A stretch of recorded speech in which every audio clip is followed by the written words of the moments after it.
The radical left's agendas are challenging American values, but conservatives like you haven't forgotten what this country was built on. My friends, the Heritage Foundation exists to make sure your voice is heard and to represent your values in the D.C. swamp. The Heritage Foundation stands for your values and won't give up the fight because they know you never will. Paid for by the Heritage Foundation. He's here.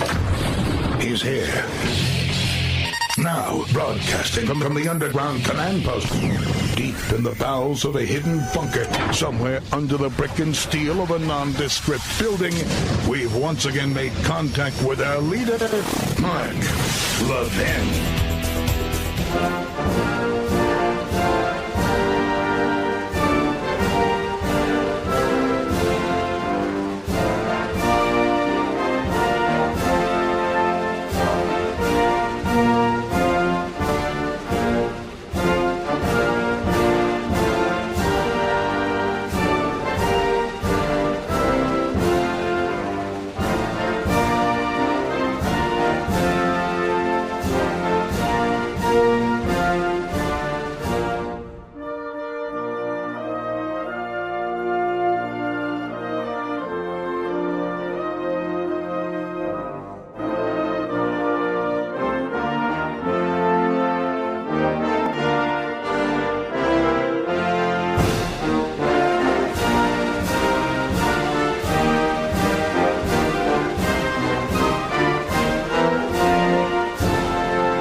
Mark Levin here. Our number, 877-381-3811, 877-381-3811. So much to do, 3 hours won't be enough. So stick with us, though. By the way, word is Putin's playing games again. He's up to no good. He's throwing out impossible obstacles to securing Ukraine. He's demanding that Russia and or China be part of the security forces for Ukraine. You imagine that, Mr. Producer? Oh, jeez. What a moron. His territorial demands are severe and all the rest. In the end, as I've said from day one, the United States, we, President Trump, really have all the cards. And what do I mean by that? The sales of really top-notch military equipment to NATO, which in turn they can provide to Ukraine. That's number one. Number two, tariffs on China and India to choke off their supply of liquidity, that is cash for oil. And number three, a second level of severe sanctions that hit Russia's banks. Its access to cash can drive that dictatorship into the dirt the way Reagan did Gorbachev and the old Soviet Union. Except Putin's in worse position than the old Soviet Union. So we'll see how this turns out. President Trump's doing everything humanly possible to make it right. We'll see how it turns out. And but for President Trump, Russia might already be bleeding from this. So we'll see. We shall see. It's the right man in the right place in Donald Trump. And I'm going to get to this sentence or two or three that is being used by the media to attack the president, where he said, I might be a hero too, a war hero too. And they're all worked up about it. They didn't run with any of the rest of what the president said, of course. But I want to make the case that he's exactly right. Now, this guy who writes for the New York Post, one of my favorite newspapers, he used to write at National Review. He's supposed to be a conservative. And he's been hired by Mediaite, and his name is Isaac Shore. Isaac Shore is whoring himself out to Mediaite. He, among others, apparently has the Levin portfolio. So whenever I post something, on social media or say something, they have him comment on it, and of course, it's always detrimental. I have a long memory. Guys like this who whore themselves out to the left, they don't last, they don't do very well, And usually they turn on conservatives. That's what they do. People like Michael Steele or Bill Kristol or Tucker Carlson or people like that. Eventually they turn on red-blooded Americans. So I've seen them come and I've seen them go. But that's not what I want to focus on, America. I want to focus on an unbelievable story in the New York Slimes. That's right, you heard me, the New York Slimes. Now, after I read this to you, and it's going to take a little while over a few segments, but you're going to want to hear it, I'm sure, because almost none of us subscribe to the New York Slimes. Why should we? Then I want to tell you why they're publishing it. By Shane Goldmasher with Jonah Smith, whatever that means. Jonah Smith is a data journalist focused on voter registration election turnout data, they told us. Shane Goldmasher is a national political correspondent covering the rebuilding efforts of the Democratic Party, as they put it. Now, they will use the word Democratic Party. I will use the word Democrat Party. There is nothing democratic about the Democratic Party. The Democrat Party, they write, is hemorrhaging voters long before they even go to the polls. Of the 30 states that track voter registration by political party, Democrats lost ground to Republicans at every single one between 2020 and 2024 elections, and often by a lot. Now, that's only 30 states, so it's even worse. That 4-year swing toward the Republicans adds up to 4.5 million voters. A deep political hole that could take years for Democrats to climb out from. The sentence should be to climb out from under, but nonetheless. The stampede away from the Democratic Party, as they put it, is occurring in battleground states, the bluest states, and the reddest states, too, according to a new analysis of voter registration data by the New York Times, so in every state. The analysis used voter registration data compiled by L2, a nonpartisan data firm. Few measures reflect the luster of a political party's brand more clearly than the choice by voters to identify with it, whether they register on a clipboard in a supermarket parking lot, at the Department of Motor Vehicles, or in the comfort of their own home. And fewer Americans are choosing to be Democrats. In fact, for the first time since 2018, more new voters nationwide chose to be Republicans than Democrats last year. All told, Democrats lost about 2.1 million registered voters during the 2020 and 2024 elections in these 30 states. So it's even worse, right? Because they're not counting the other 20 because they don't have the data. Along with Washington, D.C., that allow people to register with a political party. In the remaining 20 states, voters do not register with a political party. Republicans gained 2.4 million in those 30 states. There are still more Democrats registered nationwide than Republicans, partly because of blue states like California allow people to register by party, while red states like Texas do not. But the trajectory is troublesome for Democrats, and there are growing tensions over what to do about it. Democrats went from nearly an 11 percentage point edge over Republicans on Election Day 2020 in those places with partisan registration to just over 6% in 2024. The swing helps to explain President Trump's success last year when he won the popular vote for the first time, swept the swing states, and roared back to the White House. And I'll keep something else in mind, folks. We've talked about this. The census was wrong. Republican states like Texas, Florida, Tennessee were ripped off in the census. So there should be more Republicans in the House of Representatives today, just based on the mathematics. That's number one. Number two, President Trump won a bigger electoral college victory than has been reported to him as a result of that as well. Let's keep going. Quote, the death cycle of the Democratic Party, but there seems to be no end to this, said Michael Bruce Prusser, who tracks voter registration closely as the director of data science for Decision Desk Headquarters, an election analysis site. There is no silver lining or cavalry coming across the hill. This month after month, year after year, The shifts also previewed Democrats' weakness in 2024. The party saw some of its steepest declines in registration among men and younger voters, the Times analysis found, two constituents that swung sharply toward Mr. Trump. All four presidential battleground states covered by the Times analysis, Arizona, Nevada, North Carolina, and Pennsylvania, showed significant Democrat erosion.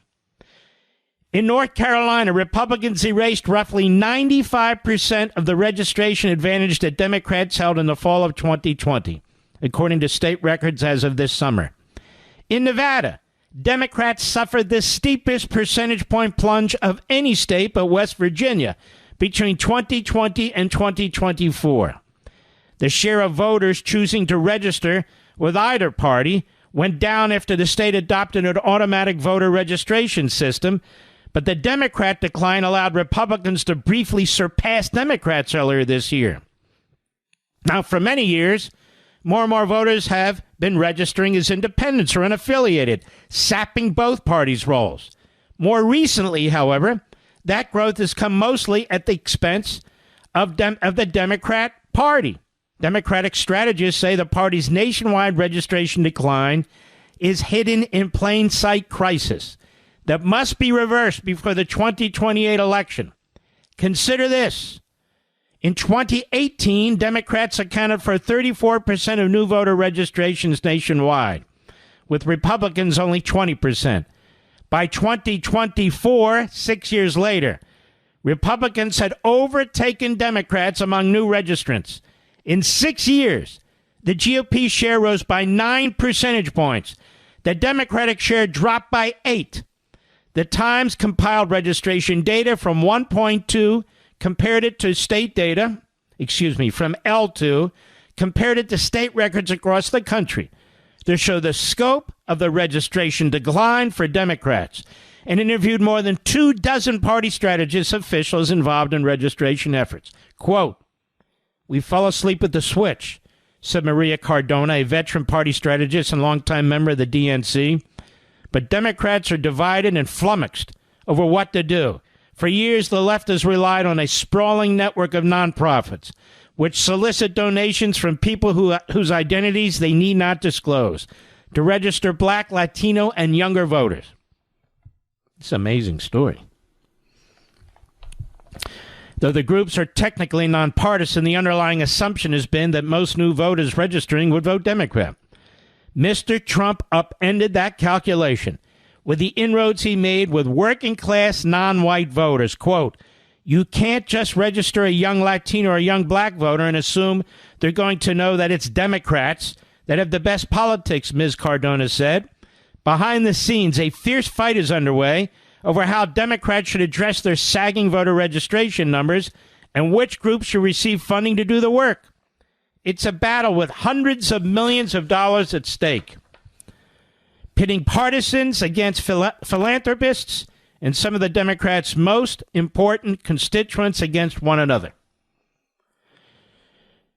You know, in a strange way, this was bound to happen because the Democrat Party is a cobbling together of disparate groups, ethnic identities, income identities, genitalia identities, and so forth and so on. That's me, not the New York Times saying that, of course. Voter registration is an important barometer of a state's political tilt, even if it doesn't necessarily predict the outcome of the next election. Experts sometimes call it a lagging indicator because people typically stop voting with party years before they formally register with a new one. Kentucky and West Virginia, for example, each flipped to a Republican registration advantage only in recent years, though both states turned red in presidential contests long ago. Tom Bonnier, one of the Democrat Party's leading experts on voter registration trends, spent much of 2024 downplaying the seriousness of his party registration woes. He's now come around. Quote, "I was wrong," he said in an interview. Clearly, in retrospect, we can say the Democrat Party had dug itself too deep a hole in the preceding 4 years for the Harris campaign to dig itself out in the last few months, added Bonnier, referring to the 2024 bid by Kamala Harris. He now calls the registration figures, quote, "a big flashing red alert," unquote. Grim milestones of Democrat decline have been piling up. Last summer, Bucks County, a competitive Philadelphia suburb, tilted Republican in registration for the first time since 2007, according to state records. In the fall, Mr. Trump became the first Republican presidential candidate to carry the county this century. That's Bucks County. This spring, it was Miami-Dade County in Florida, with a number of active Republican voters in the county zoomed past Democrats just months after Mr. Trump became the first Republican presidential candidate to carry the county in decades. As recently as November 2020, Democrats outnumbered Republicans by 200,000 statewide, a 1.2 million voter flip. A swing flipped Florida into the Republican column by registration, according to the Times analysis of LT's data. North Carolina could be the next battleground state to tip. State records show the Democratic edge there is down to less than 17,000 voters, from nearly 400,000 just 4 years ago. And Pennsylvania may be on deck. Democrats held a registration advantage of 517,000 among active voters there in November 2020, according to state records. That edge has dwindled down to 53,000 from 517,000 this summer. The Democrat Party's diminished appeal to men and younger voters was evident in partisan registration data long before it became apparent to everyone in the 2024 election. Not so long ago, in 2018, Democrats had accounted for 66% of new voters under 45 who registered with one of two major parties. Yet by 2024, the Democratic share had plunged to 48%, the Times analysis of LT's data found. In other words, Republicans went from roughly one-third of newly registered voters under 45 to a majority in the last 6 years. You know what's annoying and frustrating, though? You have these organizations around. I did that. I'm responsible. No, you didn't. Sit down and shut up. Now, there's more to this story, and I want to get to it. But I want to take a little break. This is really quite fascinating. We'll be right back. Mark Levin.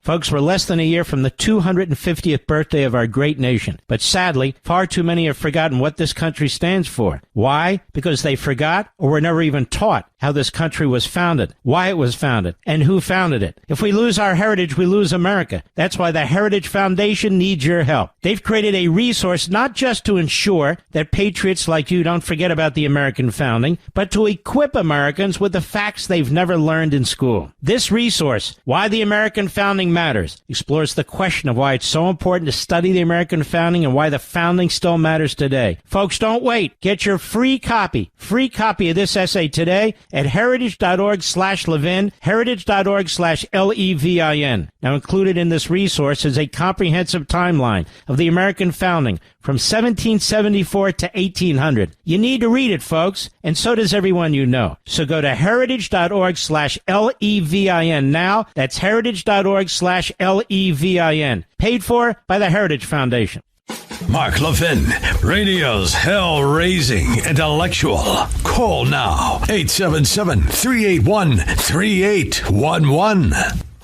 All right, folks, apologize. We had a little technical problem there, but we're all good. All good. I want to go on with this New York Times piece, which basically says the Republicans are crushing the Democrats in voter registration over the last few years in every state, blue, purple, red. The story is even bleaker for Democrats in some key states, they write. In Nevada, which releases particularly detailed data, Republicans added nearly twice as many voters under 35 to the rolls as Democrats did last year, state records show. The shifts among male voters tell a similar story. Nearly 49% of men newly registering with a major party chose the Democrats in 2020. In 2024, that figure was down to roughly 39%. At the same time, the Democratic edge among women registering to vote has shrunk. The combination inverted a gender gap that in recent years had heavily benefited Democrats. Few states offer partisan registration data by race, but those that do reflect the Democrat Party's fading allure to Latino voters, according to the Times analysis of L2 data. In Florida, a slim 52% majority of new Latino registrants who chose one of the two major parties had aligned with the Democrats in 2020. By last year, the party's share of new Latino voters had collapsed to 33%. Democrats fared only slightly better in North Carolina. The party's share of Latino registrants picking up of the two major parties declined from 72% in 2020 to 58% last year. Within the small community of Democrat data and voter registration experts, a confidential memo circulated early last year was explosive. Aaron Strauss, a data scientist who has spent years studying how to elect Democrats, wrote that the old way of registering voters, working through nonprofit groups to enroll young people and people of color in general rather than explicitly seeking new Democrats, might actually backfire in 2024. He said if we were to blindly register non-voters and get them on the rolls, we would be distinctly aiding Trump's quest for a personal dictatorship. And in a moment, I'm going to explain that's part of the problem, the way these guys talk. That's how Mr. Strauss wrote it in a memo, which the Washington Post reported at the time. Mr. Strauss argued that the left needed to target its new voters more surgically because Mr. Trump's support was growing among traditional Democrat constituencies. Registering voters without regard to their political beliefs remained cost-effective for Democrats only with black voters. With other demographic groups, explicitly partisan groups ought to make explicitly partisan arguments in order to actually benefit Democrat campaigns. Quote, it would be naive to call 2024 anything other than a reckoning on the Democrat brand, said Tori Gavito, the president of Way to Win, a progressive donor network, who argued that more spending on nonpartisan registration was misguided. Quote, to solve a brand problem, you need people talking about the brand, and that requires partisan dollars. But that would be a huge shift, including for politically minded donors who reap tax benefits from their gifts to some groups that register voters on nonpartisan basis and that are considered charities. So what they're saying there is you give money to explicitly partisan PACs, that's not tax deductible. If you give it to partisan nonprofit groups that pretend to be nonpartisan in the way they word stuff and so forth, that's tax deductible. But this guy's saying, well, we're not going to register enough Democrats that way. We need to come up with something new. Every new sign-up costs $30 to $80, one official involved in registering voters said. Now, this memo from Mr. Strauss, who declined to comment, estimated that netting extra Democrat votes by registering black voters cost $575 per vote in 2020. Hector Sanchez Barba, the president and chief executive of My Familia Vota, a nonpartisan group that registers Latino voters, said it would be a major mistake if progressive donors cut off organizations like his. He said it was the job of Democratic leaders to sell Latinos on the Democrat Party, and that it would be short-sighted to invest expecting only short-term gains. Now, to finish this up, J.P. Borsch, who heads the leading super PAC aligned with Senate Democrats and an affiliated nonprofit, called the shrinking Democrat registration margins a distressing trend. Recent years, he said, it's been lonely out there for the organization's nonprofit arm, which is an advocacy group rather than a charity when trying to lift registrations, especially in conservative states that Democrats must win to have a chance at a majority. Mr. Porsche called the debate between spending money to persuade or register new voters a false choice. He said, if we're going to win, if we're going to be competitive, we need to be investing in both. And he hoped that the drift away from the Democrat Party would end organically with Mr. Trump's election has been dashed by the limited data so far in 2025. There are now roughly 160,000 fewer registered Democrats than on Election Day 2024, according to L2's data, and 200,000 more Republicans. It's going to get worse, Mr. Prusser, a Decision Deck headquarters, said of the outlook for Democrats before it gets better. I mean, right there, you have 200,000 more Republicans registered since Trump was elected and 160,000 less Democrats. That's a 360,000 spread. So what's going on? It must be Charlie Kirk. No, Charlie Kirk has nothing to do with it. Bless his soul. Well, it must be. No. It must be There's really two things going on. The Democrat Party is embracing radical Marxist Islamist agendas, which fly here and there, but fly nowhere else. How many Democrats do you know? And I'm not talking about on TV or in entertainment. How many Democrats do you know who maybe you work with, who believe that men should be in women's sports? How many Democrats do you know who believe that the border should be wide open? And now that we shouldn't be deporting illegal aliens, especially those who commit heinous crimes?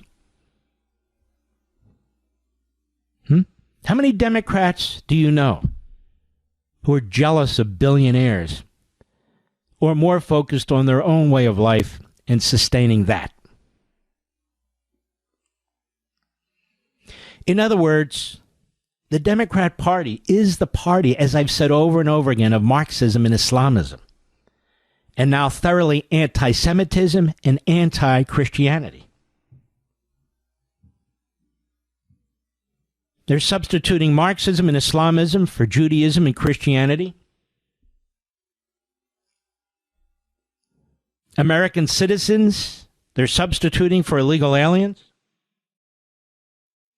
They're substituting cops for criminals. In other words, is there an issue that they're not on the wrong side of? Is there? The answer is no.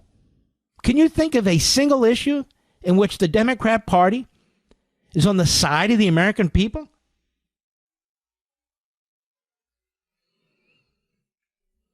Wokeism.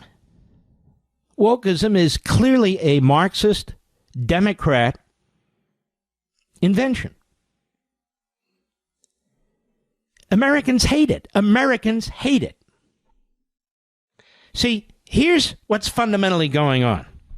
The American people love their country, with certain exceptions, most of whom are leaders in the Democrat Party and in their media. But the American people love America. Americans, Republicans, Democrats, unaffiliated, who are young. They are prepared to fight for their country and defend their country. They don't hate their country. They don't believe America was founded in order to advance slavery. They don't believe America was founded for billionaires. They don't believe that if you don't agree with them, that you're Hitler or neo-Nazis. The more ear-piercingly outrageous the Democrat Party is, and their propaganda is, and their candidates are, the more they're turning off Americans. Except for the diehard Democrats. They're turning off Americans. Because unlike the Democrats, listen to me, unlike the Democrats who run their party, who make money raising funds for their party and all the rest, the American people put their country before party. They don't put the party before country. The Democrat Party is on the trajectory of communist parties all over the world. The party comes first. The issue is the party power, party authority. Well, Americans don't think that way. They don't give a damn about parties, quite frankly. They'll register with a party. They'll have some allegiance, some more than others. They have some general appreciation for one party or the other. But it's not party first. Have you noticed the Republican Party, to my knowledge, doesn't have a flag? The Democrat Party doesn't have a flag. If they do, we don't even know what they are. But we don't pledge allegiance to their flags, even if they had them. We pledge allegiance to the American flag.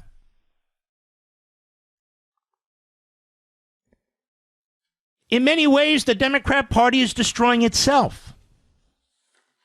That's number one. Number two is Donald Trump. I don't know how many more times I have to say this. You are looking at a truly historic and an iconic figure. A historic, an iconic figure. Now, we have some bird brains out there, some knuckleheads, some boneheads out there saying, see, isolationism, see, populism. These people will fall by the wayside. They're on record now. We will always know who they are. The Tuckers, the Bannons, the Owens, more and more the Megyn Kellys and the Pierce Morgans. They're saddling up in a way in which they're missing what's taking place too. And they're missing it badly. I've been observing these things and participating and involved in these things since I was 13 years old. I've seen people come, I've seen them go. I've seen movements come and I've seen them go. People don't like it. They don't like it when isolationists or Marxists and Islamists are talking about America, imperial America. People don't like it. When these elements are attacking our history. In World War II, the fact that we took out Japan, the fact that we took out Hitler. People don't like the embrace of Hitler and the rejection of Churchill. People don't like it. They don't like it. They don't believe it. Patriotism runs deeply. Deeply. People don't like it when you side with terrorists like Hamas. And you go out of your way to trash Israelis and Jews. They don't like it. Most of the people I'm around aren't even Jewish. They're Christian. Most of the organizations I speak to, which are few and far between, are Christian organizations.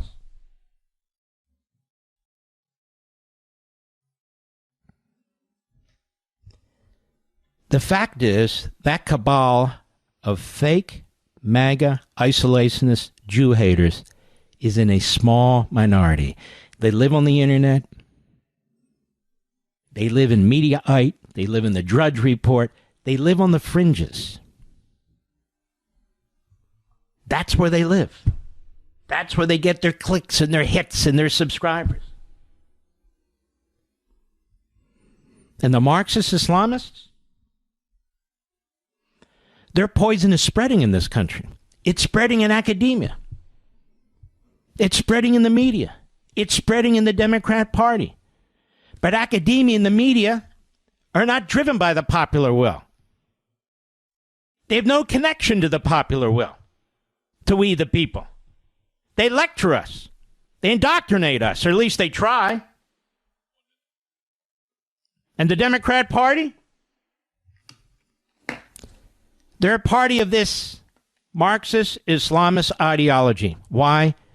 As I speak today, Chuck Schumer has never denounced the guy running for mayor in New York City. Hakeem Jeffries hasn't either. And he may well win.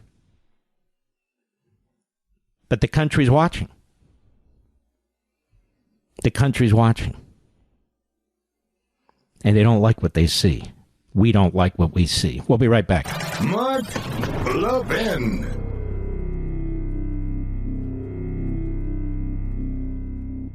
Folks, we're less than a year from the 250th birthday of our great nation. But sadly, far too many have forgotten what this country stands for. Why? Because they forgot or were never even taught how this country was founded, why it was founded, and who founded it. If we lose our heritage, we lose America. That's why the Heritage Foundation needs your help. They've created a resource not just to ensure that patriots like you don't forget about the American founding, but to equip Americans with the facts they've never learned in school. This resource, Why the American Founding Matters, explores the question of why it's so important to study the American founding and why the founding still matters today. Folks, don't wait. Get your free copy of this essay today at heritage.org/Levin, heritage.org/LEVIN. Now, included in this resource is a comprehensive timeline of the American founding from 1774 to 1800. You need to read it, folks, and so does everyone you know. So go to heritage.org/LEVIN now. That's heritage.org/LEVIN. Paid for by the Heritage Foundation.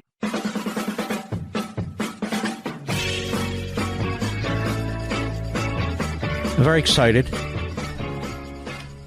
I'm getting very excited about this program, period. You know, the next hour I want to have a discussion with you. When I was at the Reagan Library and the other book signings, people said, you know what we love about your show, other than you, of course? I said, what? The history lessons. No, your sense of humor and your passion and so forth, but the history lessons.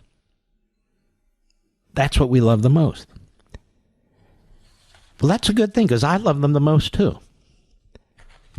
Whether it's the Constitution in American history, whether it's ancient history, and we work together the puzzle pieces and figure things out together, where in the world else can that happen? Seriously.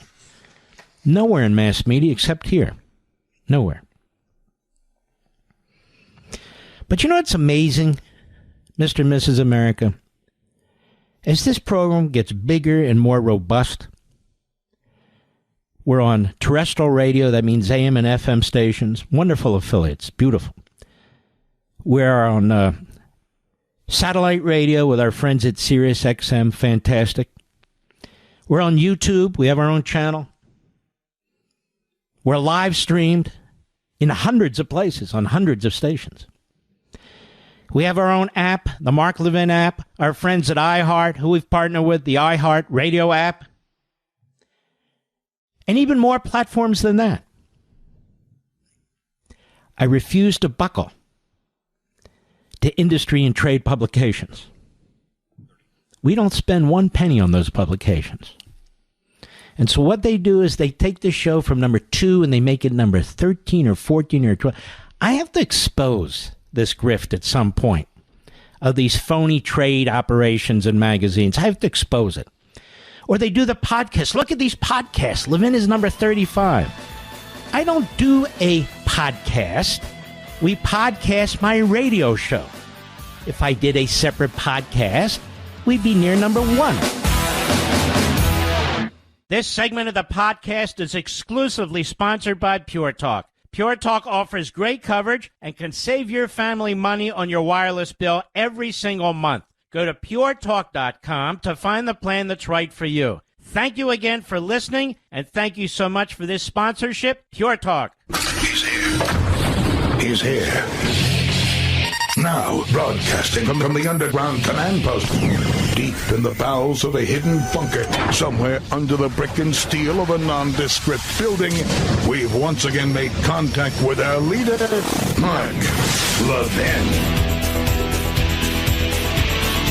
Breaking news, the Texas House just passed the redistricting to add 5 Republican seats. They'll go to the Senate next. So the process is well underway. In California, Newsom and the Democrats, one-party state. Texas is not a one-party state. California is. They have violated their Constitution. They have bypassed the public, and they are seeking to get something on the ballot as fast as they can. But then there's Ron DeSantis in Florida, and he's not sitting quietly, and he will be on my Life, Liberty, and Levin program on Saturday. And they have plans, too. They're owed 2 seats automatically, as you know, based on what the census did to them, but there are additional seats that they should have, too, up to 4 seats, really, maybe more. We'll talk to him on Saturday about that and much, much more. I wanted to read something to you. Have you noticed, ladies and gentlemen, I posted on this earlier on my social media.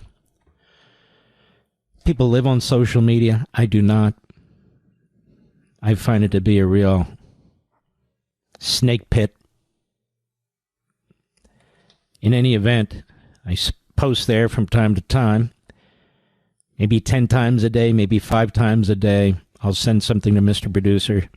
I have him post it, but I send it to him. Everything on there is from me. But have you noticed the famine, quote-unquote, in Gaza? The Israeli genocide, quote-unquote, in Gaza isn't being reported about anymore. Have you noticed this? It suddenly has come to an end, hasn't it? It's not the top issue anymore, is it? How did that happen? How did the media stop reporting on this? Shouldn't there be more photos? Actually, legitimate photos? Didn't I tell you at the time, where are all the Holocaust-type photos? Where you could turn in every direction with a video camera and see Men and women, adults, children, old people, babies, starving to death. Where are those videos? We never got them. Ever. Ever. Why would the New York Times have to use a phony photograph on its front page? If this genocide was so widespread and this famine was taking place, why would they need a phony photograph? And cropped it, nonetheless. Well, we've come to learn that this was a big fraud. Of course, are there people in Gaza starving? Yes. There are people in Newark, New Jersey starving too. My point is this.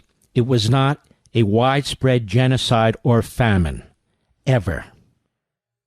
And the extent to which food was being blocked and stopped, it was Hamas and the United Nations. And the extent to which people couldn't get out of certain places, it was Egypt that wouldn't allow them to leave into the Sinai. Noah Rothman over at National Review, the genocide lies slow, quiet death. You don't hear much about Israel deliberately engineering a famine in Gaza anymore. Only a few weeks ago, that allegation was nearly ubiquitous. It dominated left-of-center discourse across the Western world. And among its participants, Israel's caricatured wickedness was simply assumed. Likewise, the tactical advantages Jerusalem was supposed to accrue from this theoretically evil scheme were similarly presumed. The Jewish state, it was widely surmised, must be just that, villainous. Right, Piers Morgan? Right, Megyn Kelly? Right, Tucker Carlson? Right, Steve Bannon? Right, all the rest of you bastards? I've invited Mark on my show. Shove your show!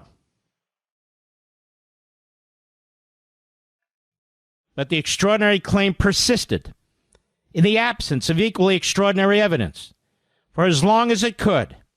In the ensuing weeks, the children, and it was almost exclusively children, who were heralded by legacy media outlets and anti-Israel activist organizations as the victims of Israeli malignance, were revealed to have genetic conditions that accounted for their skeletal frames. And by the way, more of that yesterday. The pallets of aid rotting on UN-run platforms on Gaza borders cast doubt on the institution's claim that Israel was preventing aid from flowing into the Strip, as did the UN's increasingly dubious claims about the extent to which Hamas had never pilfered aid and throttled Palestinians' access to it. The evidence in opposition to the central claim against Israel continued to mount and mount. Meanwhile, Israel's critics marshaled little in the way of counter-evidence, retreating into the community of true believers, for whom no evidence of Israeli perfidy is necessary to buttress the supposition that Jerusalem is forever in the wrong.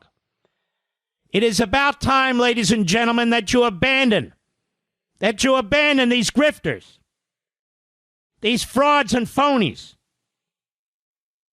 who are taking people into very, very dark places. Outside those clustered environs, writes Noah Rothman at National Review, many of the activists and reporters who obsessed over the deliberate famine in Gaza just stopped talking about it. Few who were taken in by this propaganda campaign have expressed any mea culpas. Indeed, there aren't many who are even willing to acknowledge their fault.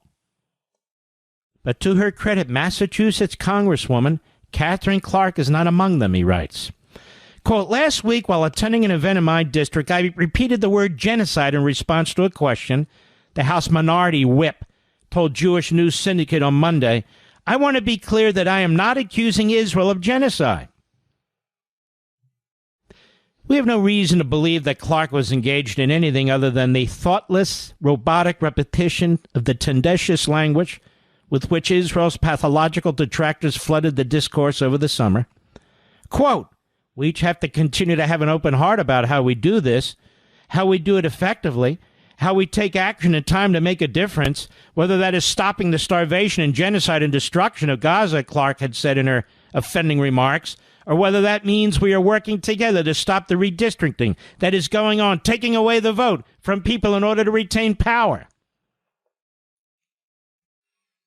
Now, if you don't quite understand what the allegations of an anti-Palestinian genocide have to do with redistricting in Texas, You don't think like a so-called progressive. Mary Harrigan, the author and explicator of the all-encompassing Omnicause, described how environmental activism now overlaps with income inequality, which overlaps with the Palestinian cause, systemic racism, anti-monogamist activism, and so on. The only unifying feature she can identify in them is that they provide a vehicle to express opposition to the ongoing supremacy of the American project.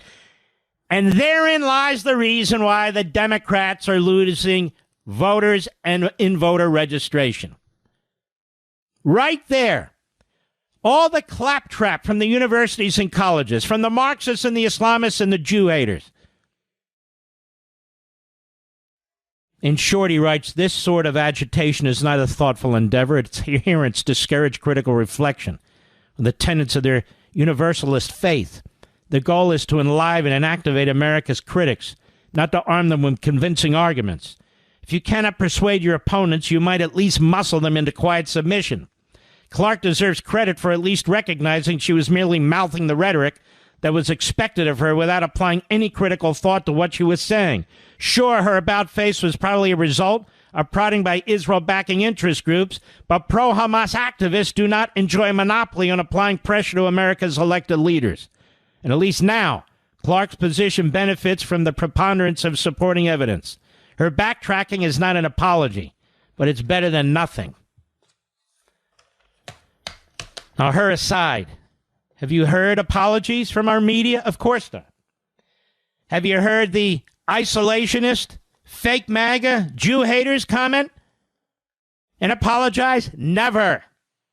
Never. Too many shekels at stake for them. One of them said, my views of Israel have changed since October 7th and the day after October 8th. And why is that? Why is that, sweetie? Why is that?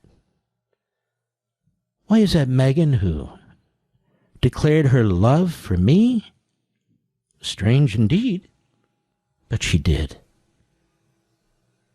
Of course, now, since October 7th, she probably has nothing but hate, but I don't really care. The truth shall set you free. There was no famine. The UN tried to change the definition. There was no Israeli genocide against the Palestinians. Those pictures were lies. Obviously, some people are going without food, but not as some part of a genocidal famine. Where are the videos and the photographs, the widespread famine and genocide taking place? I asked you this at the time, and I was attacked by these clowns at Mediaite. A bunch of degenerates, clowns, buffoons. A website created by Dan Abrams. You remember Dan Abrams, don't you? Another clown and buffoon. Next to National Enquirer of old. Makes it look like the Harvard Law Review of old. Yes. Now we move on to the next subject, right? But whatever it is, Netanyahu has to go. He's Hitler. The Jews and the Israelis are the oppressors and the perpetrators.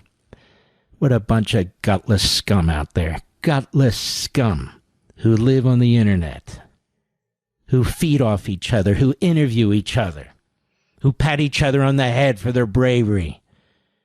Grotesque. I'm not going to Israel. They're begging me to go to Israel. They're begging me. But I'm not going to go. I'm not going to allow AIPAC to besmirch me by paying for my trip to Israel. I'm not going there. I can't be persuaded. I'm not going. Wow, brave. So brave. No, I'm going to the Hamptons. No. Or maybe I'll go to Beverly Hills or Palm Beach. Yes. Maybe I'll go where the beautiful people go, as I laugh behind the backs of the people who subscribe to my platform. And they have nothing in common with you. Nothing. All of them are wealthy. All of them are snide. They have nothing in common with you. They're taking you for a ride. Never forget it. They have no real principles, but loaded with hate and contempt for you. I'll be right back. Mark Levin.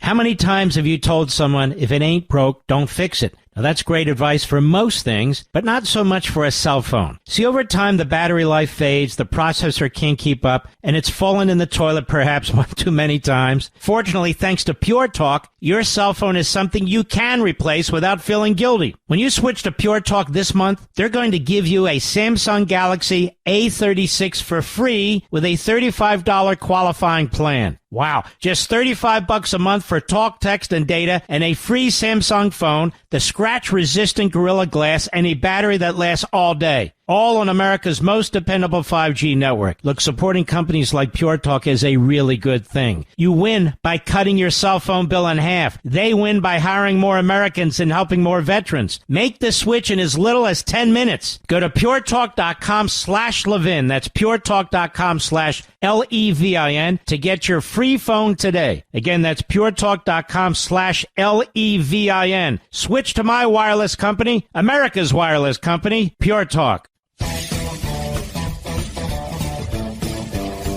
Welcome back, America.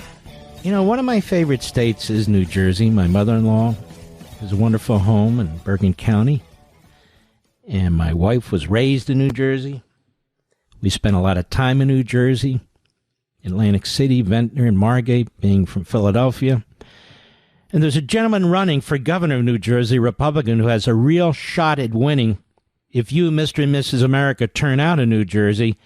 And this is one I want to watch on election night, where we can actually flip the governorship again if you turn out. His name is Jack Ciattarelli. Jack, how are you, my friend? Doing great, Mark. Thanks for having me on. It's a great honor. So tell us about your race. Tell us what's going on there. You got big fans, and my wife and my stepson and so forth and so on. Tell me what's going on. Their support is greatly appreciated, Mark, but I'll tell you here and now, we're going to win the race. You know how close we came in 21. Oh, yeah. But this time around, people are angry. They're upset. They've had it with Phil Murphy's failed policies. Everybody's up in arms right now with what's going on with their monthly electric bill, whether you're a homeowner, a tenant, or a business owner. He's ruined energy in New Jersey. When he took office, we were an electricity exporter. Today we're having to import it because he shut down 6 different electricity generation plants, didn't expand nuclear, didn't accelerate solar, bet it all on wind, which has crashed and burned. And here we are today having to import electricity from other states through the exchanges and paying through the nose for it, and people aren't happy. They're rightfully and justifiably angry.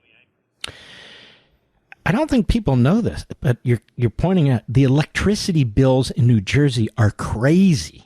Hundreds and hundreds of dollars a month, because, as Jack is pointing out here, the governor basically choked off energy production in the state and went with all this wind stuff, which is atrocious. It's ugly. It destroys the coastline, and it doesn't produce the energy that a state. I mean, New Jersey's a real state. It's got industry. It's got blue collar workers. It's got activity going on, production, assembly lines. It's got everything going on, and they need energy. So, Jack, let me ask you this. Who are you running against, and what does she want to do? So my opponent is a Phil Murphy acolyte, and I refer to her as Murphy 2.0. She has supported every one of his failed policies, whether it's energy, public safety, public education, his tax and spend policies. As we all know, New Jerseyans, Mark, pay the highest overall taxes in the country. It's an unbelievable tax burden that makes the state all the more affordable. She supports his sanctuary city, sanctuary state policies, and I got to tell you something. Her record as a congresswoman is to the left of AOC. What does that tell you? So she's into all this woke stuff and this transgender children really stuff is. And men and girls sports and all that? She has voted, as this mother of two daughters, has voted yes twice to allow biological males to participate in female sports. She supported Joe Biden's open border policies, every one of his economic policies that made everything we buy more expensive. She voted no on the Lincoln Riley Act, Mark. I mean, you came here illegally. That's crime number one. And while you're here, you broke the law. Crime number two. Uh-oh, what happened? We lost him? Democrat running for mayor of New York City. And last week, he returned the favor. He endorsed her. Wait a minute. We lost you there. Mandami endorsed her? Is that what you just said? Mandami endorsed her. But 3 weeks ago, she endorsed him. Oh, jeez. Is the world going nuts, or is it just your opponent and some of these other candidates, Jack? Well, I just don't understand this kind of pandering to a very far left, extremely liberal mindset that's out of touch and tone deaf to everyday New Jerseyans. But here's the really good news, Mark. A lot of people don't know this. I know you've got a very broad listening audience. New Jersey's not a deep blue state when it comes to governor elections. We've won 6 of the last 11. I almost pulled it off in 21. The landscape has changed dramatically. People have had it with Phil Murphy's failed policies. They don't want 4 more years of those failed policies. We're going to win it this year. Can I hold you over the break for a few more minutes? Because you're a very fascinating candidate. I think you have a real shot at winning this governorship. I really do. I don't think the people of New Jersey are interested in whack jobs. They want to get the electric bills down. They want to get the property taxes down. They want to get the schools improved. And Murphy and his acolytes have had the opportunity to do it. And you tell me that she votes to the left of AOC? That's right. And again, has supported every one of his failed policies. So that's what this election is all about. If people want to support you or know more about you, Jack, where do they go? Jack4nj.com, Mark. That's the number 4. Jack4nj.com. And thank you for allowing me to share that information. Don't hang up yet. I want to drag you along a little bit longer, sir. Jack4, the number 4, nj.com. We'll be right back. How many times have you told someone, if it ain't broke, don't fix it? Now, that's great advice for most things, but not so much for a cell phone. See, over time, the battery life fades, the processor can't keep up, and it's fallen in the toilet perhaps one too many times. Fortunately, thanks to Pure Talk, your cell phone is something you can replace without feeling guilty. When you switch to Pure Talk this month, they're going to give you a Samsung Galaxy A36 for free with a $35 qualifying plan. Wow, just $35 a month for talk, text, and data, and a free Samsung phone, the scratch-resistant Gorilla Glass, and a battery that lasts all day. All on America's most dependable 5G network. Look, supporting companies like Pure Talk is a really good thing. You win by cutting your cell phone bill in half. They win by hiring more Americans and helping more veterans. Make the switch in as little as 10 minutes. Go to puretalk.com/Levin. That's puretalk.com/LEVIN to get your free phone today. Again, that's puretalk.com/LEVIN. Switch to my wireless company, America's wireless company, Pure Talk. This is the show the New York Times is afraid of. Mark Levin. Call him now at 877-381-3811. We're here with Jack Ciattarelli, who's the Republican nominee for governor of New Jersey, and he can pull this off. He almost pulled it off in 2021, by the way. It's very close, but people weren't paying enough attention, quite frankly, but we are now.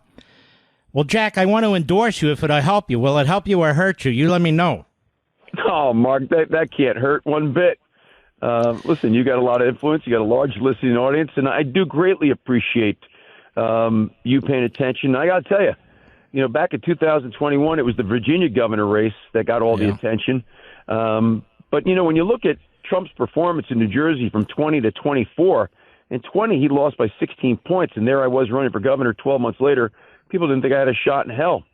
We showed them that we did. But in 2024, he only lost New Jersey by 6 points. He had a 10-point improvement.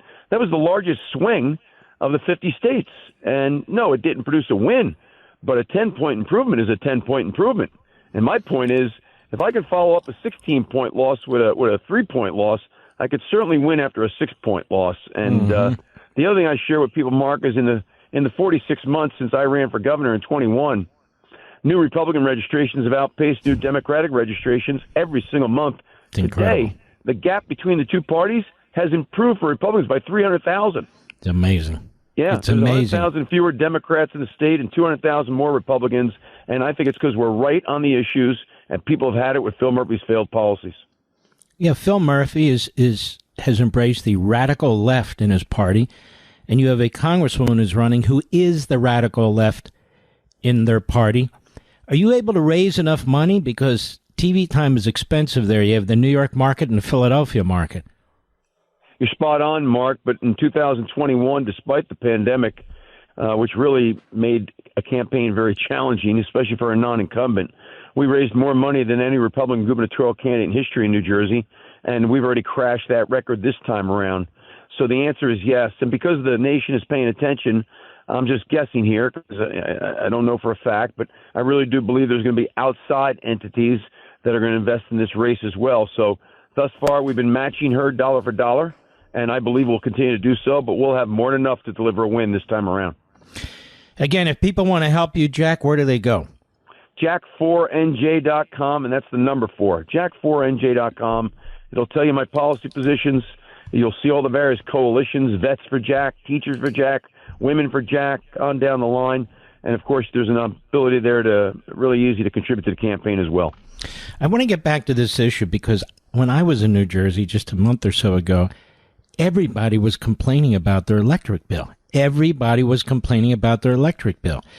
If your opponent is elected, the electric prices are just going to go up. She's not going to embrace fossil fuels or nuclear energy or any of these things. It's still going to be wind, isn't it? And next door in Pennsylvania, Mark, the Democratic governor of Pennsylvania is burning 7 coal-burning plants, burning natural gas like there's no tomorrow, just cut the ribbon on a new nuclear reactor. And because they're doing all that by this Democratic governor, they've got the juice. It's reliable, it's cost-effective, and because they've got the juice, they're getting the data centers. The data centers that are needed to support AI and cryptocurrency mining, that's an economic development opportunity. I mean, do we or do we not want to compete? So here we are in New Jersey, paying through the nose with 20, 30, 40% increases in the monthly electric bill and losing business to Pennsylvania at the same time, all because of Phil Murphy's failed policies. He bet it all on wind, shut down 6 different electricity generation plants. As I said, didn't expand nuclear, didn't accelerate solar. My opponents supported all that. But today, she's trying to deflect. She had a news conference. She's blaming President Trump. What the hell's he got to do with our electricity prices? And he's opened the spigot, so to speak. He's looking for every avenue possible to create more energy, and she's blaming President Trump. Do you think that'll work? It's not going to work. People are not that stupid. They know what's happened here in New Jersey. My job is to remind them of it every single day, and we'll continue to do so. We need a diversified mix of electricity production. That means natural gas, a very rational bridge to the future until the future arrives. Nuclear, we've got 3 nuclear reactors in New Jersey that provide 40% of electricity, but it's not enough. I'll put a shovel in the ground on day 1, and in my second term, we'll get a 4th nuclear reactor up and running. You've got a fairly large Jewish population in your state. The issue of Israel and so forth, is that an issue, and where do you come down on that?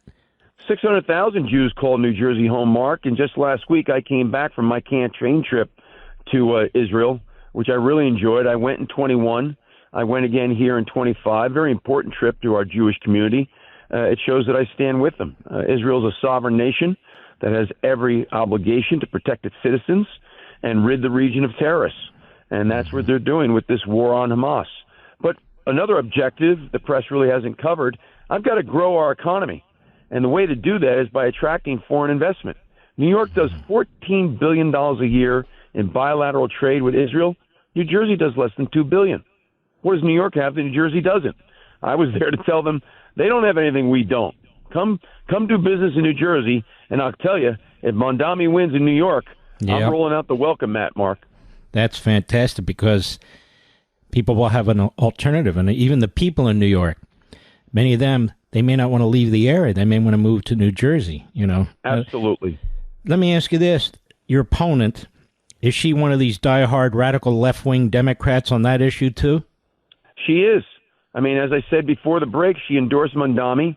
He's returned the favor. Now, I mean, this guy called the NYPD a racist anti-queer threat to the community. He has said that Israel, as a Jewish state, has no right to exist. He's taken a picture of himself flipping the bird to a Columbus statue and saying, "Take it down." This is the guy who wants to be the mayor of New York City, and she's endorsed him. His rhetoric fuels hate in the community, and there's no room for someone like this in the public sphere, let alone public office. And I hope he loses, but she's endorsed him, unbelievably so. And again, he's returned the favor. It reminds me, Mark, of an old New Jersey slogan, "Perfect together." Now tell the country a little bit about your background. I'm an MBA CPA out of Seton Hall University. Ciattarellis have lived in New Jersey for over 100 years. 3 generations of us have all been successful business owners here. My grandparents immigrated, obviously, from Italy. And, this is home. Always has been, always will be. As I said, 2-time successful business owner, but also someone who has served at every level of government, term limiting myself each time. Served 2 terms in the town that I was raised in that my grandparents immigrated to, stepped away from politics, and a number of years went by, and they recruited me to run for county commissioner and won 2 terms, and then stepped away from politics, and then they asked me to run for state legislature, did 3 2-year terms there. But I got to tell you, Mark, once I saw Trenton from the inside out, I said, I'm only coming back under one condition: sit in the executive branch and really effectuate the change we need. So, but it's a very unique background, a lifelong New Jerseyan, and an MBA CPA CEO, and someone that has served at every level of government, term limiting himself each time. I know what we need to do, and I'm not afraid to get it done. And what has your opponent done? So she's only been in New Jersey about 12 years, spent more than half of them in Congress, did something I really despise, ran for a congressional seat in a district she didn't live in. That's really bothersome to me. She's tripled her net worth since the time that she got to Congress, sat on the Armed Services Committee, and traded defense stocks. I mean, I just find that so offensive. But she did have to pay federal fines for having broken federal law on stock trades and stock reporting for a congressperson. So I think it speaks to her character, Mark. I mean, I just find it so offensive. First of all, people can't stand it when people use public office to enrich themselves. But listen, even if she didn't break a single law, you're sitting on the Armed Services Committee and you're trading defense stocks. Do you not worry about the public perception? Obviously, she didn't. No, that's quite unethical. Sounds like Nancy Pelosi to me. Now, you're Italian, you have a large Italian Catholic population in New Jersey as well. So if she's endorsing somebody who flips the bird at a statue of Columbus, that can't go over that well, can it? No, it will not. The largest voting ethnic bloc in New Jersey is still, believe it or not, Italian Americans, 1.6 million strong. And so, listen, there's a whole lot of reasons why she should not be elected.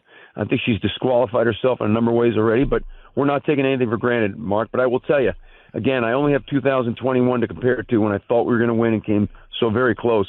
This time, the energy is electric up and down the state.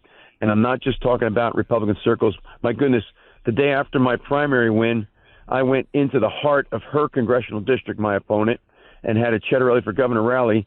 And who showed up but the mayor of the local town who endorsed me on NJTV? He's a Democrat. So we're finding even Democrats have had it with Phil Murphy's policies, at least the moderate Democrats. Here's a concern that some people have, which is, as election night went on and on and on, you won places like Bergen County, and then night turns in the day, and then you lost them. Yep. You're gonna have good lawyers in place and so forth to protect against this sort of thing? So I didn't concede for 11 days because it was that close, and we wanted to look into every purported allegation of fraud. We didn't find anything nefarious or systemic going on, and a couple of laws have been changed so the county clerks can't mess up the way they did that night. I beat Phil Murphy on Election Day by 250,000 votes. He beat me through the mail by 300,000.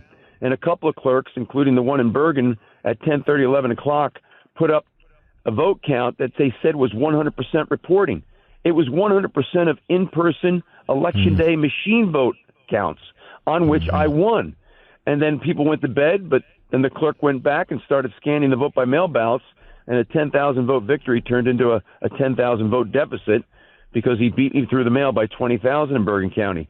Now the clerks can start scanning the votes at 6 p.m. on election night, which means by 10:30, 11, they should have a true 100% vote count so that we can't mislead the public again and cause a whole lot of skepticism, if not cynicism, in the process.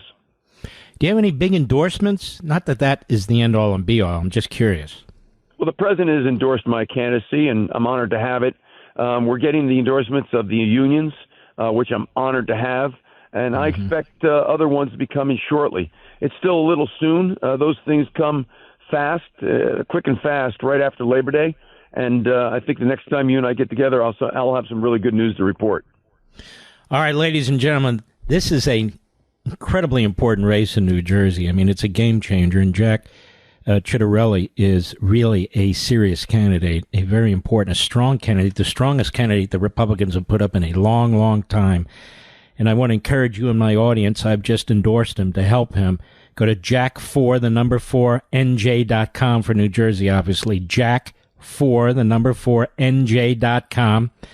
And any final words this round there, Jack? Well, I always want people to know, Mark, that unlike governors on both sides of the aisle in the last 40 years in New Jersey, every one of them has tried to use New Jersey as a stepping stone to get to Washington. This is my final destination. Whether it's 4 years or 8 years, I'll give New Jersey everything I've got, but they don't have to worry about me getting distracted because of ambitions for Washington, D.C. My only ambition in life is to fix the state that's been so good to the Ciattarellis for over 100 years. I'm also not owned by any of the special interests. My opponent is, including the teachers union and the state workers union. So, nobody has to worry about me being compromised or losing my focus. I'll get the job done. And those are the two places most property taxes go to, isn't it? Teachers unions and the state unions. Good luck to you, my friend. God bless you. Mark, thanks for the time. Looking forward to next time. You got it. Take care of yourself. That guy's a great candidate. And he hustles, man. He works hard. And he's put a lot of his own funds into it. And he has a great opportunity. So you folks in New Jersey, you have something that's rare in most what are considered one-party states. You have an opportunity to shake things up, stir things up, to break the back of a one-party state, to elect this man is sort of a Donald Trump for governor sort of a candidate, and as opposed to a radical leftist who's more like Mondami. She endorses him and he endorses her. He's a Marxist Islamist. She endorses him? I mean, seriously, folks? I happen to love New Jersey.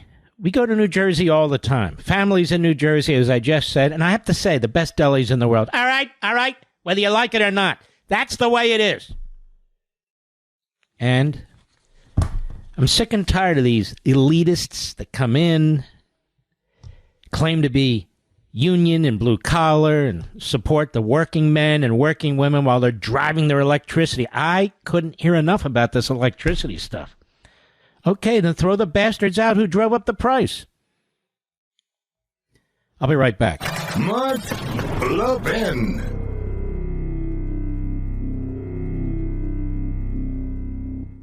How many times have you told someone, if it ain't broke, don't fix it? Now, that's great advice for most things, but not so much for a cell phone. See, over time, the battery life fades, the processor can't keep up, and it's fallen in the toilet perhaps one too many times. Fortunately, thanks to Pure Talk, your cell phone is something you can replace without feeling guilty. When you switch to Pure Talk this month, they're going to give you a Samsung Galaxy A36 for free with a $35 qualifying plan. Wow, just $35 a month for talk, text, and data, and a free Samsung phone, the scratch-resistant Gorilla Glass, and a battery that lasts all day. All on America's most dependable 5G network. Look, supporting companies like Pure Talk is a really good thing. You win by cutting your cell phone bill in half. They win by hiring more Americans and helping more veterans. Make the switch in as little as 10 minutes. Go to puretalk.com/Levin. That's puretalk.com/LEVIN to get your free phone today. Again, that's puretalk.com/LEVIN. Switch to my wireless company, America's wireless company, Pure Talk.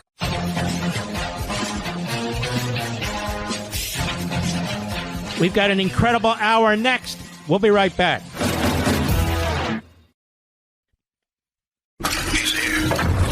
He's here.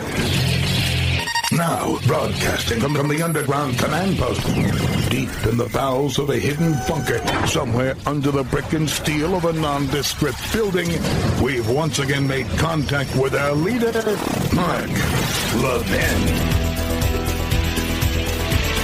Hello, America. Mark Levin here. Our number, 877-381-3811, 877-381-3811. We had this wonderful interview with President Trump last evening, and the media couldn't stand it. Oh, they couldn't stand it.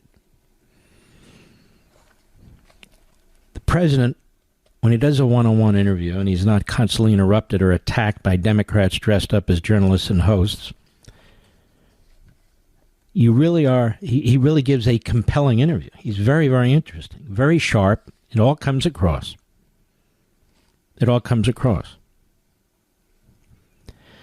So I want to play the part that seems to be upsetting our Democrat Party media. Of course, they're loathsome buffoons who have lied about so much that it's hard to keep track. They are radical Democrats. Aaron Burnett on the Constipated News Network. Just another clown dressed up as a journalist. And, of course, they bring on Adam Kinzinger. Adam Kinzinger is a phony. Guy ran as a Tea Party candidate originally. Now he's a drama queen. And he's grifting on CNN. Part of the January 6th committee, which needs to be investigated, and that hasn't been investigated yet, but I'm sure they'll get around to it. There's a lot to do. But let's begin with this. Cut one, my interview with the president. Just a minute or so. Cut one, go, please. You know, Qatar and Egypt say, we think we have a ceasefire with Hamas. You know, the American people watched this over and over and over again. You had Witkoff there. You've been involved. Everybody's trying to get Hamas to give them. And what is it? We'll give them half the hostages. I think probably people have had enough of this, don't you? Well, you saw my statement a few days ago. I sure did. So, first of all, they weren't going to give back any hostages. I'm the one that got all the hostages back. By the way, Steve Witkoff does a great job. It's, a very hard job, but I used him because he's a very wonderful person that everybody likes, and he's a good deal maker, and he's done a great job. But, these people also change their mind. So what happened is we worked hard. We got all these hostages back. I've had so many letters from parents and from the kids themselves and the people that got out. But I got them back, Mark. You wouldn't have even had any. You wouldn't have gotten any. And none of these people would have been back. But I got them back, worked with your friend Bibi. He's a good man. He's in there fighting. He's fighting. They're trying to put him in jail on top of everything else. How about that? He's nuts. He's a war hero. Because we work together. He's a war hero. I guess I am, too. Yep. Nobody cares, but I am, too. I mean, I sent those planes. 22 years, the pilots came. I rewarded them. I brought them all to the Oval Office, the people having to do with that whole operation, which was so perfect, which was a total just an obliteration. And then Aaron Burnett at the Constipated News Network, which literally is a bleep on the ratings radar. To the extent it's on the radar at all. These people get paid a fortune for nothing. I mean, when is that going to shake out? Anyway, she's a moron, very low IQ, and she plays the role of the dummy of the left on the Constipated News Network, as they all do. Same with MSLST. Oh, excuse me, MS Now. BS Now. So listen to this idiot, Burnett. She's talking to Kinzinger. Cut two, go. Congressman, I wanted to ask you something Trump had said about the start of the war, but he actually just was on a radio show a moment ago. Excuse me, it's my show, Missy. May I call you Missy? Aaron Burnett. Go ahead. It was, and he was talking about the Israeli Prime Minister Benjamin Netanyahu, and he said something that I have to play for you. You've got to hear this. Listen, you got stop. You got to hear this. You got to hear this. We got to mock this. Go ahead. He's a war hero. Together, he's a war hero. I guess I am, too. Yep. Nobody cares, but I am, too. I mean, I sent those planes. Then we have Adam Kinzinger, a drama queen and a grifter on CNN. Go ahead. When I said at the top, Adam, that I wanted to mention that you had flown missions over Iraq and Afghanistan, I didn't think that I would be putting you in the position of having to comment on Trump calling himself a war hero. But Aaron, you're a complete putz. Why don't you just answer your own question, you idiot? Instead, Kinzinger. He flew war missions. I know a lot of great heroes who flew a lot of missions. I really do. But why do you bring Kinzinger on? Not because he flew war missions. He just happened to be there. Because he hates Trump. He hates Trump. He's condemned his own party. He's condemned the majority in the House. That's why you have him there. Not because he flies war missions. We have a lot of Republicans in Congress who've flown war missions. Who've lost their legs. Who've defended our country. But you don't bring them on to comment on Trump, do you? You bring Kinzinger. Kinzinger. Go ahead. I mean, look, this is just nuts. This is nuts. And they're going to find, his people are going to find a way to justify this. Listen, when they were putting out something honoring... All right, that's enough. He goes off in the Never Never Land. Yeah, let me justify what he said.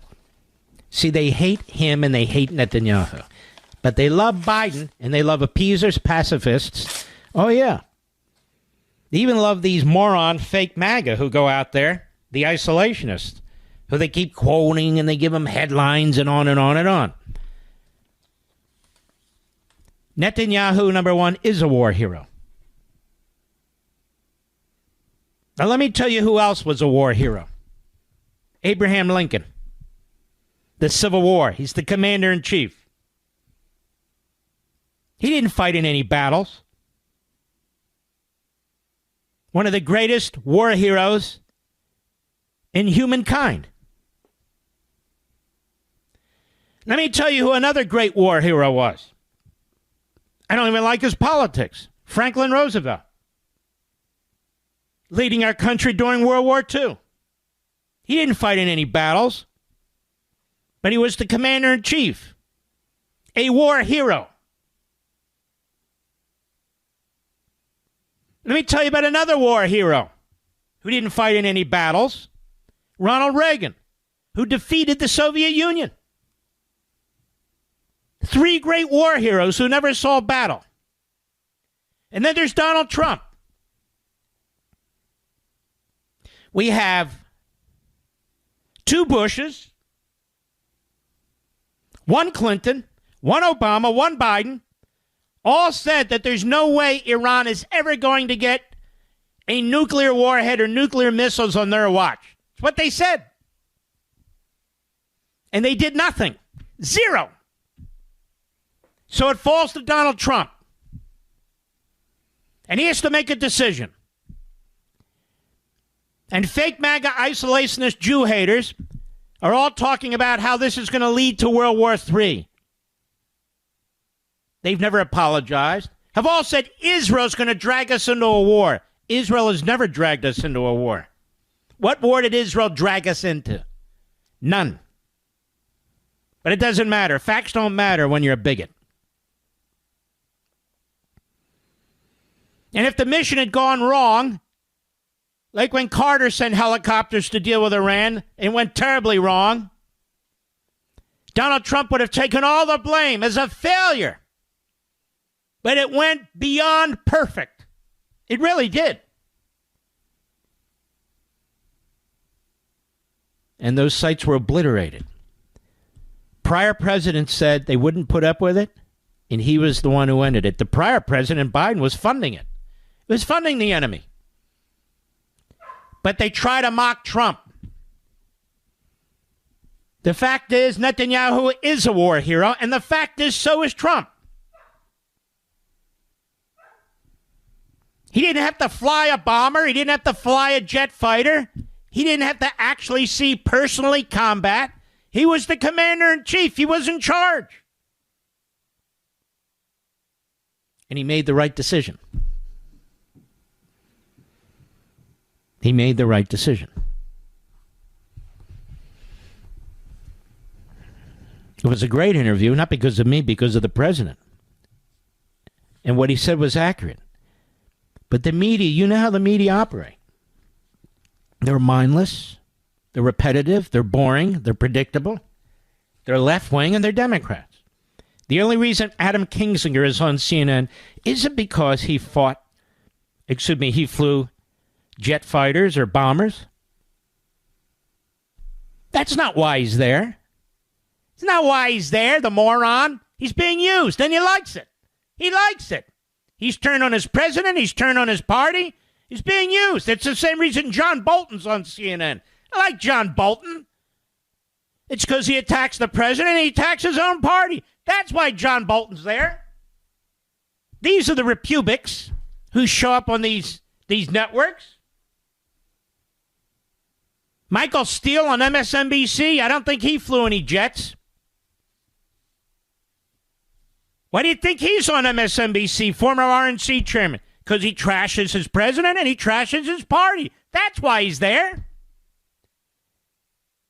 They haven't brought on any Republicans in Congress who fought in Afghanistan, who fought in Iraq, who were injured, who've lost limbs, to comment on the president's comment. No, it's Kinzinger. Kinzinger. We're on to these bastards, all of them. We're on to them. I'll be right back. Mark Levin.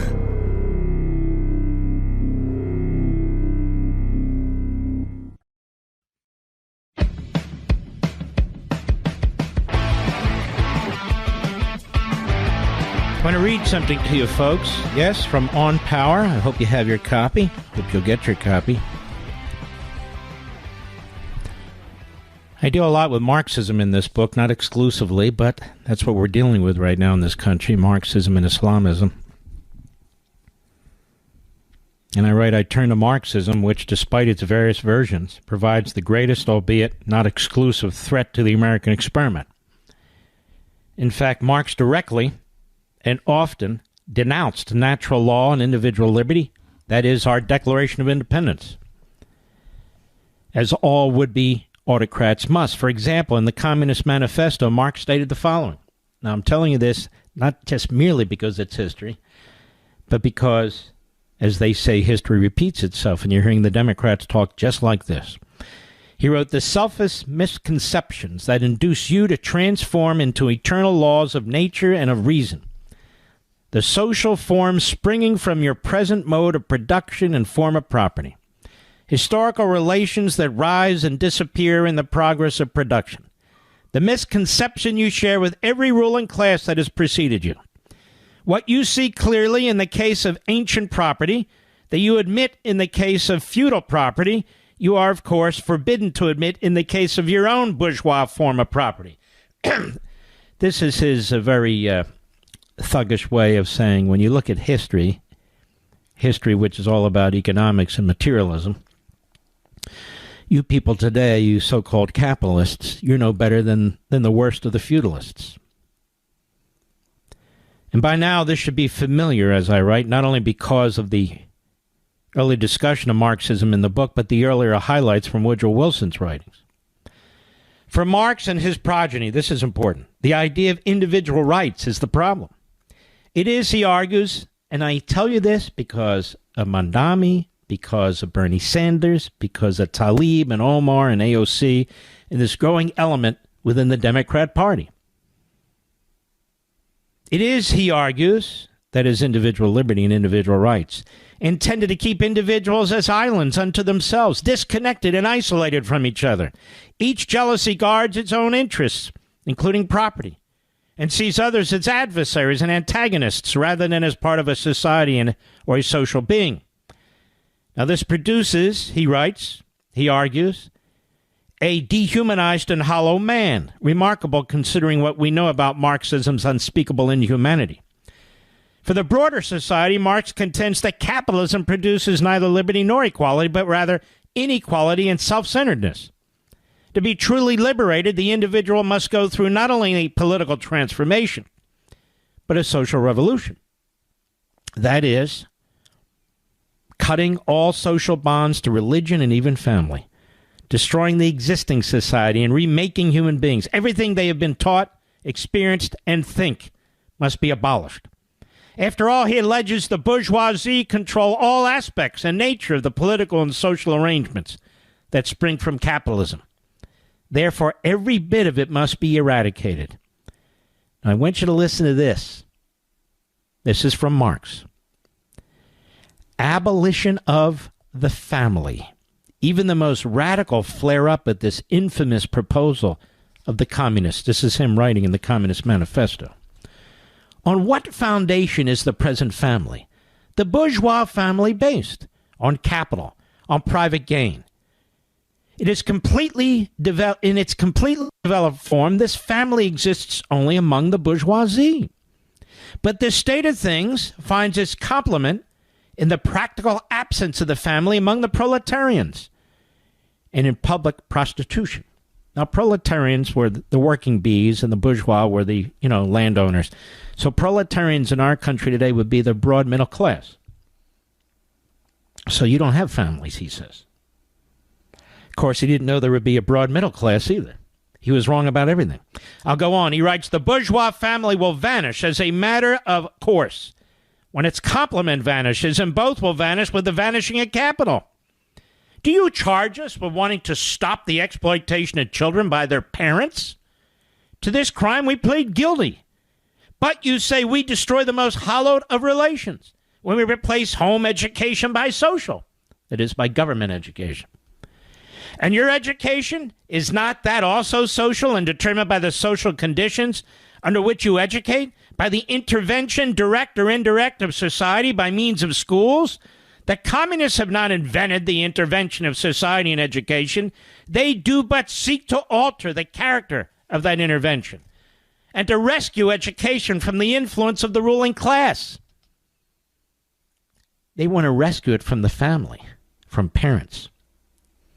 The bourgeois claptrap about the family and education, he writes, about the hallowed correlation of parents and child, becomes all the more disgusting the more by the action of modern industry all the family ties among the proletarians are torn asunder and their children transformed into simple articles of commerce and instruments of labor. See how angry he is?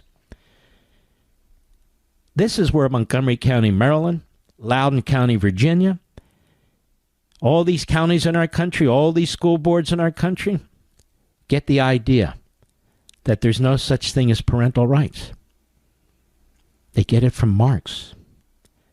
That there's no such thing as parental permission for abortions, even parental knowledge about what's taking place with their children. This is what they believe. This is who they are, America.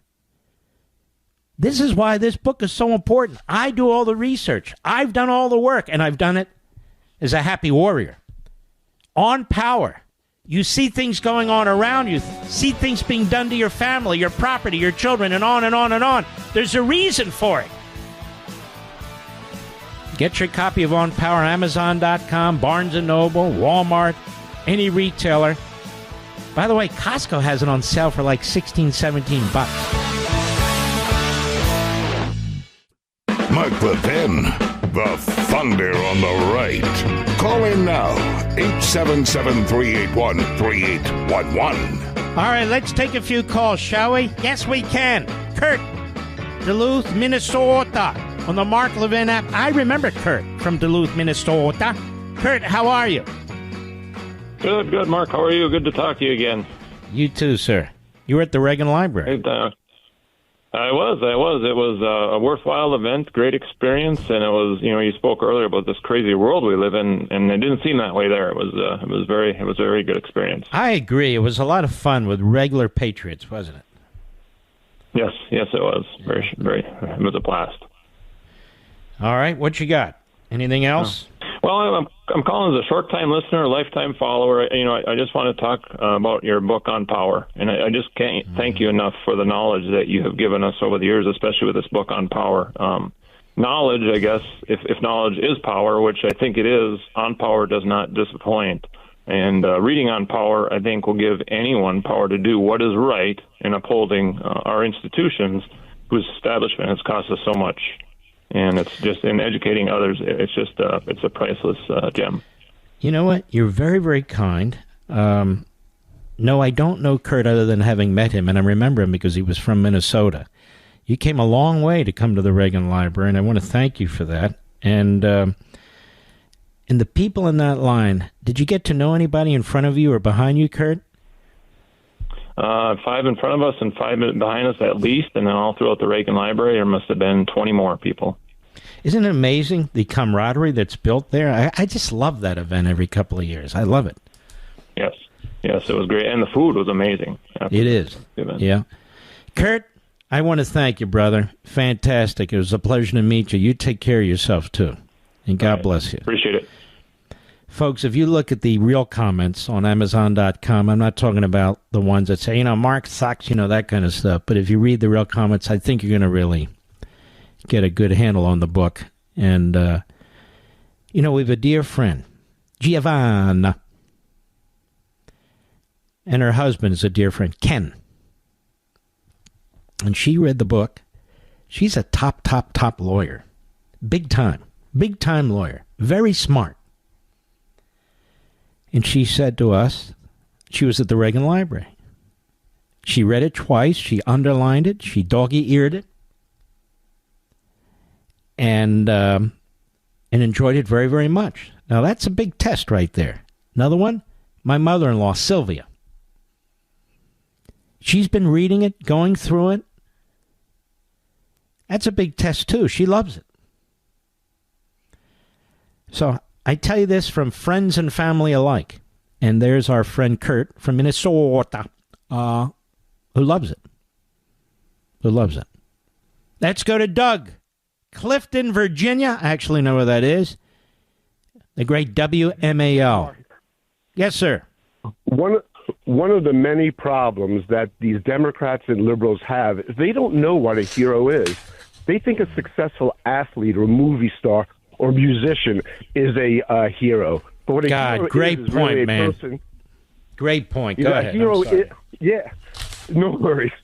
A hero is somebody who voluntarily puts at risk for the sake of another person or their country, their fortunes, their liberty, and their lives. Mm-hmm. Donald Trump voluntarily entered politics. He was living the sweet life. He did not have to go into this mess.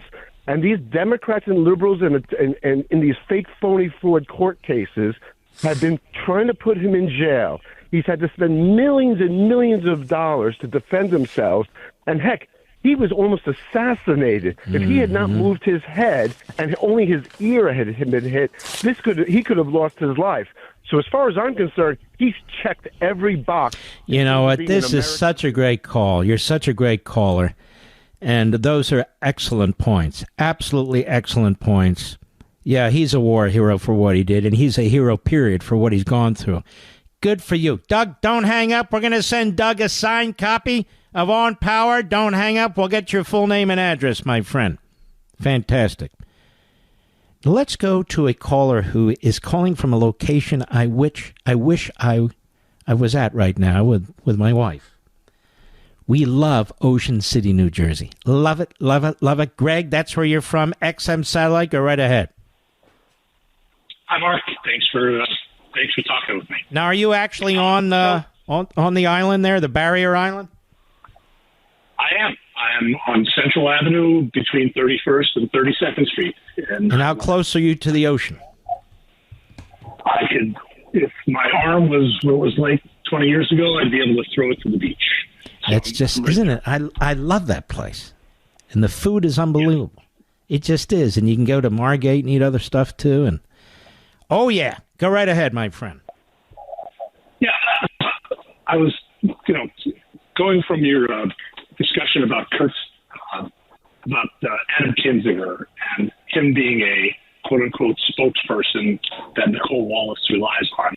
I told your call screener, just a few days ago, when Susan Rice was pontificating about how wrong Trump was about what's going on and with Putin and right. Zelensky, I'm like, I want to remind people that Susan Rice, when she was in a position of authority in the administration, I believe maybe National Security Advisor or something like that, she said that Bo Bergdahl served with honor and distinction. Do people remember Beauregard, Mm-hmm. the deserter who caused other Army members to go out and war for him when he was, in fact, a deserter? And several of those people got killed by the Taliban in that process.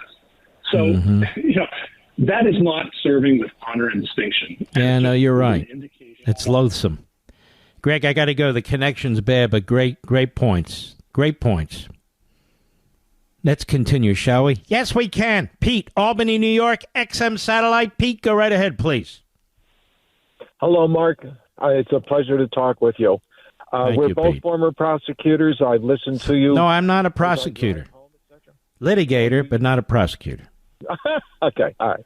Well, anyway, you read between the lines. I agree with you. Donald Trump is a hero. Bibi's a hero.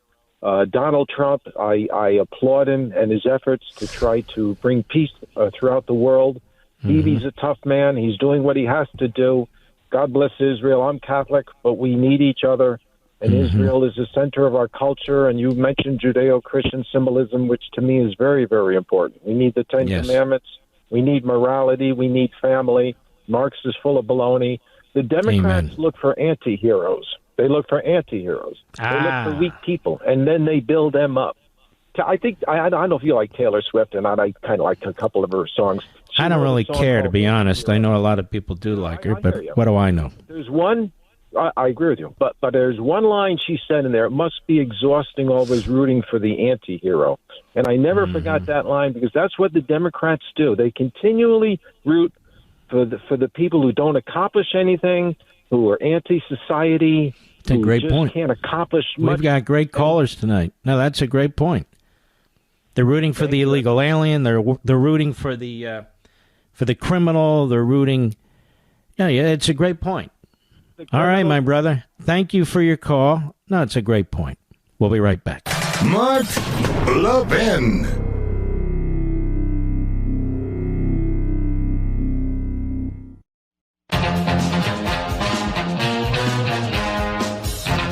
You know, you got morons like this Eddie Claudet Jr. on MSLSD. Excuse me. On MS Now, which is BS Now, with Chris Jansen. Redistricting is a thing of the past, part of the racist agenda of the Trump administration. Really? It's not part of the racist agenda of the Newsom administration?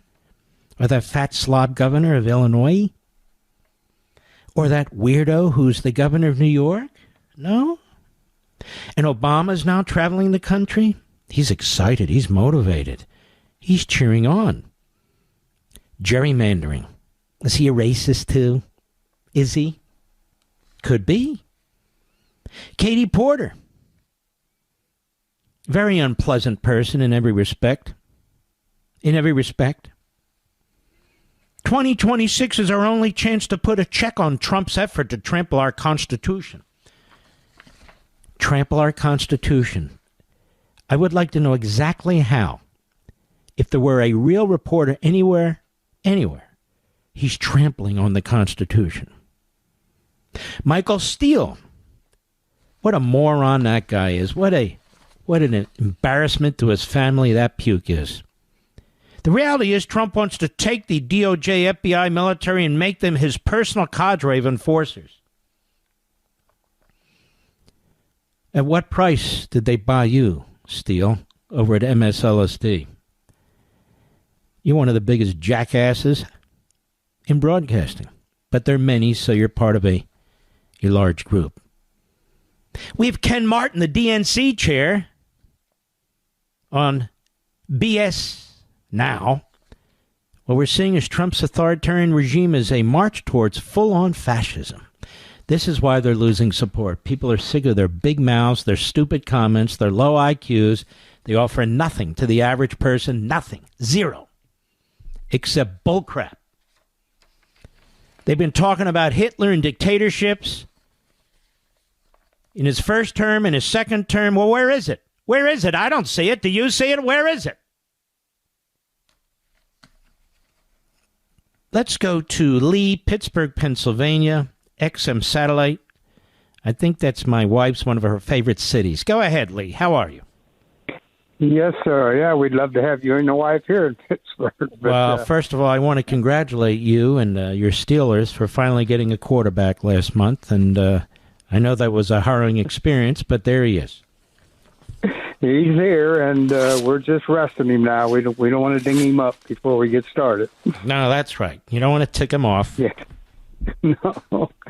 Listen, I always wanted to thank you for picking up the Rush Limbaugh flag when we lost Rush. Well, aren't you sweet? I don't know that I have. He's a dear, dear friend of mine, but... Oh, you did. Yes, you did. No. Yes, you're the only one that has, and we appreciate it. And I listen all the time here, and I videotape twice a Saturday, Sunday, and here I caught you on Hugh. Well, Lee, you know what they say at these book signings I'm going, you know what they say? I look better in person than I do on TV. I think they're right. I think they're right. You know who does my makeup when I go on TV, Lee? You want an inside secret I'll just share with you? You want to know who does my makeup? Me. I do it.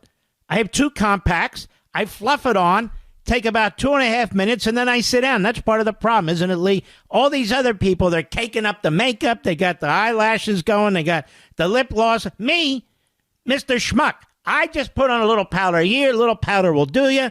And I sit down and do my show. Anyway, now you know the inside story, Lee. You're looking good. We'll keep it between us. You look good as you sound. But thank you. Yeah, I caught you also on Hugh Hewitt with the show about the on Power book, and that was excellent. I felt like I got a good insight on it.